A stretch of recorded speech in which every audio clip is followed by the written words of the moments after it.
உங்க விஜய் நான் வரேன்.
எல்லாருக்கும் வணக்கம்.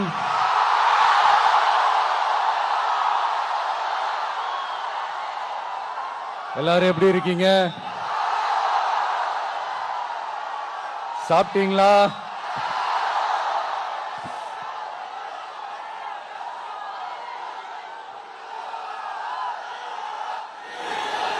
அண்ணா அவர்களுக்கு ஒரு வணக்கம், பெரியார் அவர்களுக்கு ஒரு வணக்கம். இப்ப நான் எந்த மண்ணில் நின்னுட்டு இருக்கிறேன் தெரியுமா? ஆண்டவர் அன்போட நெல்லுக்கடை மாரியம்மன் அன்னை வேளாங்கண்ணி ஆசியோட கடல் தாய் மடியில் இருக்கிற என் மனசுக்கு ரொம்ப நெருக்கமான நாகப்பட்டினம் மண்ணில் இருந்து நின்று பேசிட்டு இருக்கிறேன். என் நெஞ்சில் கொடியிருக்கும்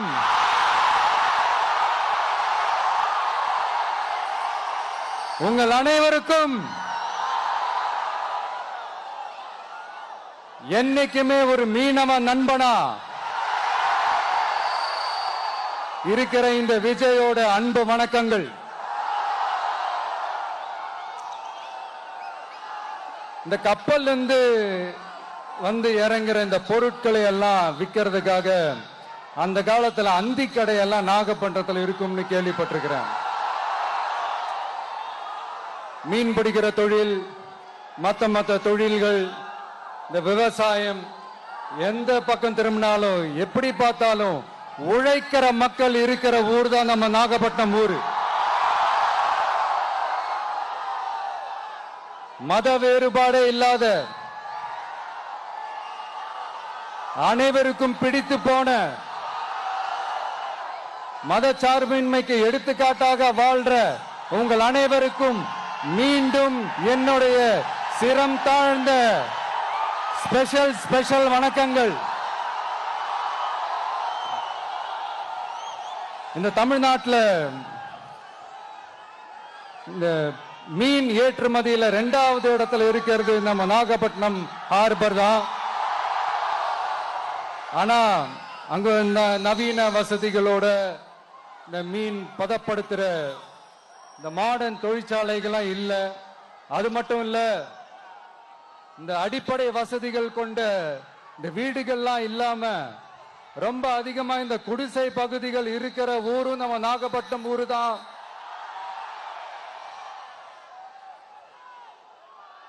இந்த முன்னேற்றத்திற்கெல்லாம் எங்கள் ஆட்சி தான் சாட்சி. அப்படி இப்படின்ட்டு இந்த அடுக்குமொழியில பேசி அது நம்ம கேட்டு காதுல இருந்து ரத்தம் வந்ததான் மிச்சம். இவங்க ஆண்டது பத்தாதா? இப்படி தவிக்கிறாங்களே நம்ம மக்கள், அது பத்தாதா?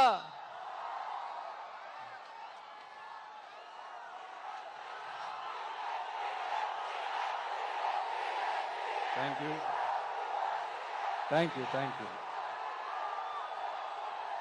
இந்த இலங்கை கடற்படையால நம்ம மீனவர்கள் தாக்கப்படுறதையும்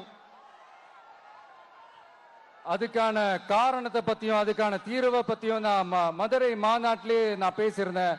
அது ஒரு தப்பா? மீனவர்களுக்காக குரல் கொடுக்கிறதும் அவங்களோட நிக்கிறதும் நம்மளுடைய கடமை, நம்மளுடைய உரிமை.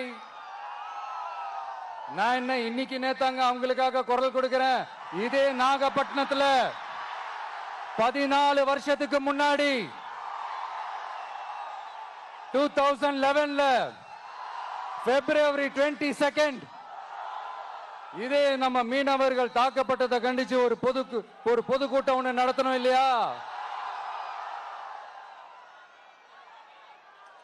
இந்த விஜய் களத்துக்கு வர்றது ஒண்ணு புதுசு இல்ல கண்ணா. எப்போ எப்போ எப்போ வந்தாச்சு. என்ன ஒண்ணு, முன்னாடிலாம் விஜய் மக்கள் இயக்கம் என்ற அந்த இயக்கமா நிற்போம். இப்ப தமிழக வெற்றி கழகம் என்ற அந்த ஒரு அரசியல் இயக்கமா நிக்கிறோம். அவ்வளவுதான் வித்தியாசம். அன்னைக்கும் சரி, இன்னைக்கும் சரி, இனிமேலும் சரி, மக்களுக்காக மக்களோட நிக்கிறது தான். இது புரிய வேண்டியவங்களுக்கு புரிஞ்சா சரி.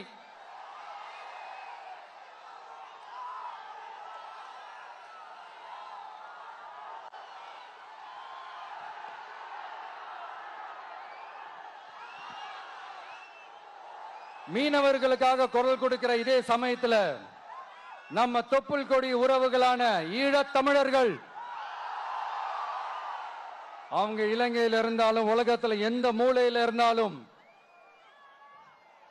தாய் பாசம் காட்டின தலைவனை இழந்து தவிக்கிற அவங்களுக்காகவும் குரல் கொடுக்கிறது, அவங்களுக்காகவும் நிக்கிறது நம்மளோட கடமை இல்லையா? மீனவர்களோட உயிர் எந்த அளவுக்கு முக்கியமோ அந்த அளவுக்கு ஈழத் தமிழர்களோட அவங்களுடைய கனவுகளும் அவங்களுடைய வாழ்க்கையும் நமக்கு ரொம்ப ரொம்ப முக்கியம். நம்ம மீனவர்கள் படுற இந்த கஷ்டத்தை எல்லாம் பார்த்து ஒரு பெருசா ஒரு கடிதம் ஒண்ணு எழுதிட்டு அதுக்கப்புறம் கப்சிப்னு சைலண்டா போறதுக்கு நாம ஒண்ணு இந்த கபட நாடக திமுக அரசும் கிடையாது.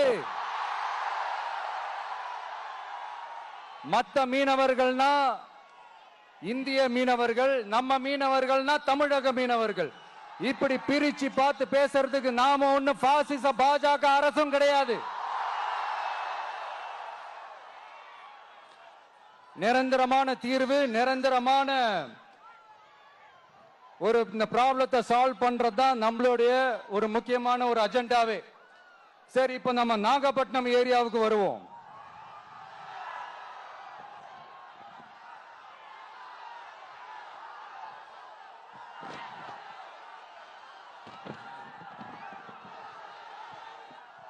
இங்க இருக்கிற மண் வளத்தை பாதிக்கிற இறால் பண்ணைகளை முறைப்படுத்தணும். அப்பதான் மீனவர்களோட வாழ்வாதாரமும் விவசாயிகளோட வாழ்க்கையும் பாதிக்காம இருக்கும். கடலோர கிராமங்கள்ல மீன் அரிப்புல இருந்து பாதுகாக்கிற அலையாத்தி காடுகளை அழிக்கிறத பத்தி தடுத்து நிறுத்தி அதுக்கு ஒரு வழி பண்ண வேண்டிய அரசாங்கத்துக்கு இதை விட ஒரு முக்கியமான ஒரு வேலை ஒண்ணு இருக்கு. அது என்ன தெரியுமா? சொந்த குடும்பத்தோட வளர்ச்சியும் சொந்த குடும்பத்தோட சுயநலமும் தான் அந்த முக்கியமான வேலை. இங்க இருக்கிற மக்களுக்கு குடிக்க தண்ணி இல்லாம தவிக்கிறாங்க. அதுக்கு தீர்வா காவிரி தண்ணியை கொண்டு வரலாம், மக்களோட தாகத்தை தீர்க்க. கொண்டு வந்தாங்களா? இவ்வளவு பாரம்பரிய கடல் சார்ந்த ஊர்ல ஒரு கவர்மெண்ட் மெரைன் காலேஜ் ஒண்ணு கொண்டு வரலாம். கொண்டு வந்தாங்களா? மீன் சம்பந்தமான எந்த தொழிற்சாலையும் அமைக்கல. அமைச்சாங்களா? அட்லீஸ்ட் நிறைய பேருக்கு வேலை வாய்ப்பு கிடைக்கிற மாதிரி தொழில் வளர்த்தியாவது பெருக்கலாம். அதையாவது செஞ்சாங்களா? ஆனா ஒவ்வொரு டைமும் வெளிநாட்டுக்கு டூர் போயிட்டு வர்றப்பெல்லாம் அத்தனை கோடி முதலீடு, இத்தனை கோடி முதலீடுன்னு சிஎம் அவர்கள் சிரிச்சுக்கிட்டே சொல்லுவாரு. சிஎம் சார், மனசை தொட்டு சொல்லுங்க, வெளிநாட்டு முதலீடா இல்ல வெளிநாட்டுல முதலீடா? ஒட்டுமொத்த தமிழ்நாட்டுக்கும் முதலீடா இல்ல உங்க குடும்பத்தோட முதலீடு வெளிநாட்டுக்கு போகுதா?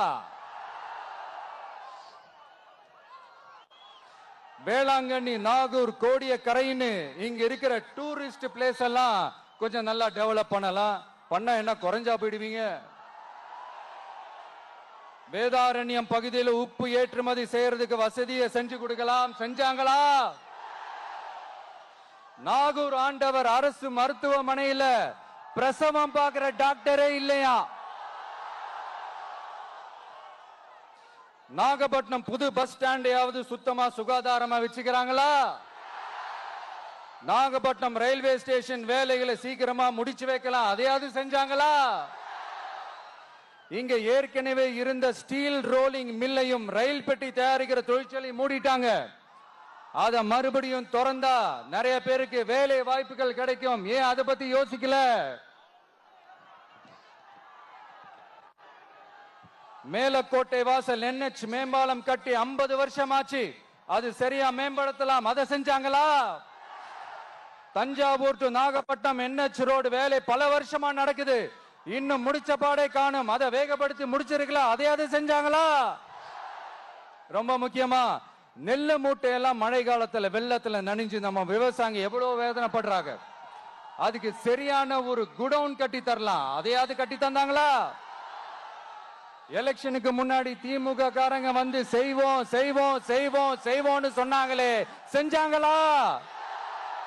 இதெல்லாம் எதுவுமே செய்யாம எல்லாத்தையும் செஞ்ச மாதிரியே அதையும் பெரியமையா வேற சொல்லுவாங்க இவங்க.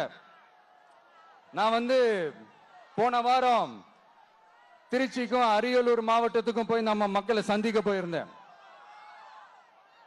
அப்போ பெரம்பலூரும் போக வேண்டியது.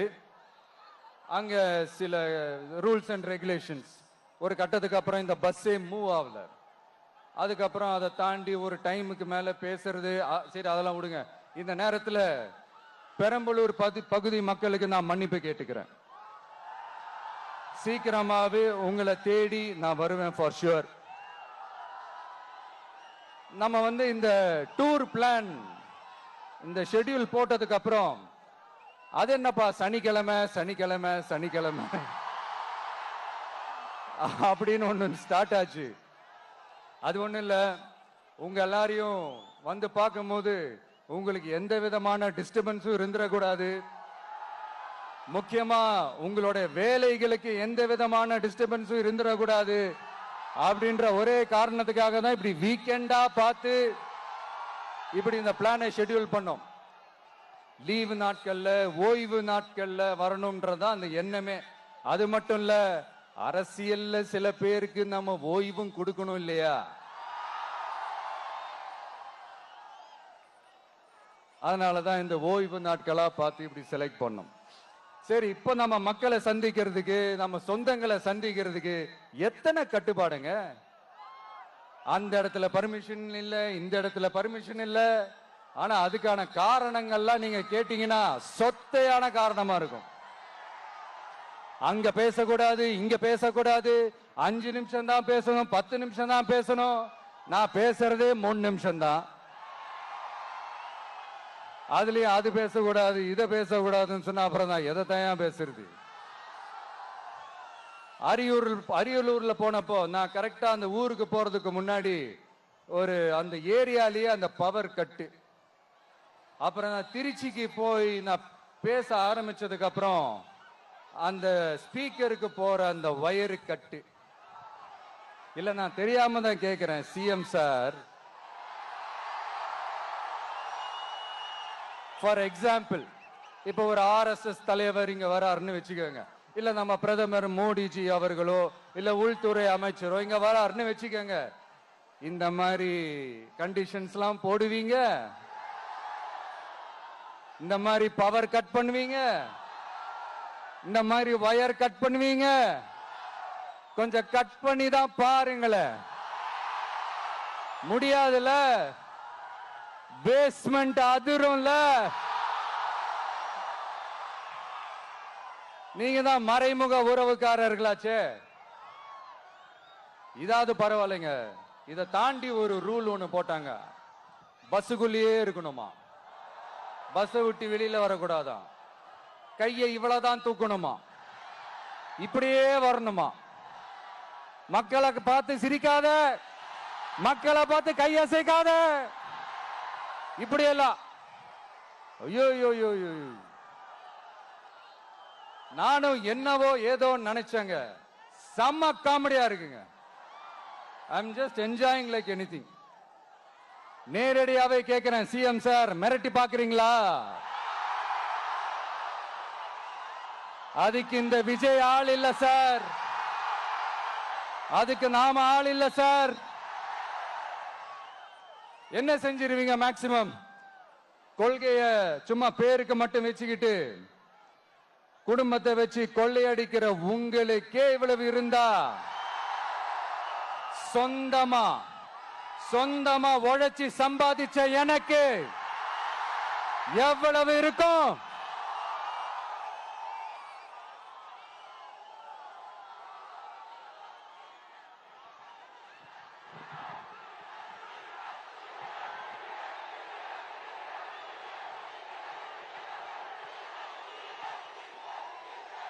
தேங்க்யூ நண்பா. என்ன நாங்க பெருசா கேட்டுவிட்டோம்? மக்கள் நிம்மதியா ஃப்ரீயா நின்னு பார்க்கிறதுக்கு ஒரு இடம், அதை நாங்க தேர்வு செஞ்சு அதுக்கு பர்மிஷன் கேட்கிறோம். ஆனா நீங்க என்ன பண்றீங்க? அந்த இடத்தையெல்லாம் விட்டுட்டு நெருக்கடியோட, மக்கள் நெருக்கடியோட எங்கெல்லாம் நிப்பாங்களோ அந்த இடமா பார்த்து செலக்ட் பண்ணி தெரியுங்க. உங்க எண்ணம் தான் என்ன சார்? நான் அவங்கள பார்க்க கூடாது, அவங்களோட பேசக்கூடாது, அவங்க குறைகளை கேட்க கூடாது, அவங்களுக்காக குரல் கொடுக்க கூடாது, என்னதான் சார் உங்க எண்ணம்? சரிங்க சார், ஒரு அரசியல் தலைவன் அப்படின்றதெல்லாம் மறந்துருங்க. ஒரு சாதாரண ஒரு தமிழ்நாட்டு மண்ணோட ஒரு மகனா, ஒரு நம்ம தமிழ் மக்களோட ஒரு சொந்தக்காரனா, என் மக்களை, என் குடும்பத்தை, என் சொந்தங்களை நான் பார்க்க போனா என்ன பண்ணுவீங்க? அப்பவும் தடை போடுவீங்களா? வேணாம் சார். இந்த அடுக்குமுறை, இந்த அராஜக அரசியல்லாம் வேணாம் சார். நாம ஒண்ணு இங்க தனியால் இல்லைங்க சார், மாபெரும் மக்கள் சக்தியோட பிரதிநிதிங்க சார், மாபெரும் பெண்கள் சக்தியோட சகோதரன் சார், மாபெரும் இளைஞர் இயக்கமா இருக்கிறோம் சார். மறுபடியும் சொல்றேன், 2026 ரெண்டு பேருக்கு நடுவுல தான் போட்டியே. ஒண்ணு இன்னொன்னு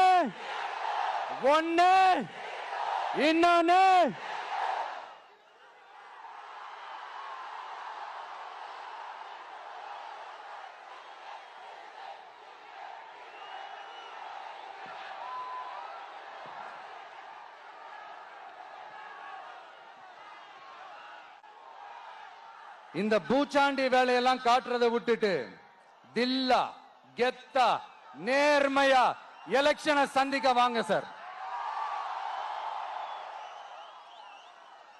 பார்த்துடலாம் சார். கொள்கையை பேருக்கு மட்டும் வச்சுக்கிட்டு குடும்பத்தை வச்சு தமிழ்நாட்டை கொள்ளையடிக்கிற நீங்களா, இல்ல தமிழ்நாட்டில் இருக்கிற ஒவ்வொரு வீட்டுக்குள்ளேயும் ஒருத்தனா இருக்கிற நானா, இந்த விஜயா? பார்த்துடலாம் சார். இனிமேலும் இந்த தடைகள்லாம் போட்டீங்கன்னா நான் நேரடியா மக்கள்கிட்டயே பர்மிஷன் கேட்டுருவேன். மக்களே நீங்க சொல்லுங்க, நான் உங்களை பார்க்க வரக்கூடாதா? நான் உங்களோட பேசக்கூடாதா? உங்க குறைகளை நான் கேட்க கூடாதா? உங்களுக்காக நான் குரல் கொடுக்க கூடாதா? இப்படி நமக்கு தடையா போடுறாங்களே, இந்த திமுக அரசு மறுபடியும் ஆட்சிக்கு வரணுமா? உங்க நல்லதுக்காக நம்ம உங்க டிவிக்கு ஆட்சி அமையணுமா? சத்தமா கேட்டுச்சா மை டியர்? ஏன்பா, நான் தான் அப்பவே சொன்னல, அவருக்கு ஆசையா பாசமா கூப்பிட்டா பிடிக்க மாட்டேங்குது. ஏன்பா மறுபடியும்? கேட்டுச்சா சிஎம் சார்?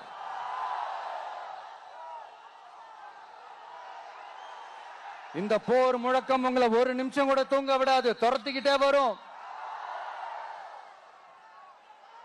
கான்பிடண்டா இருங்க, நல்லதே நடக்கும், வெற்றி நிச்சயம்.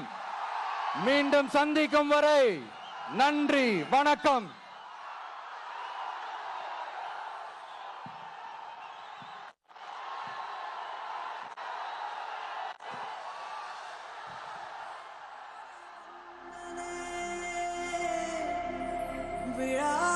விழாவீரனே ஐயா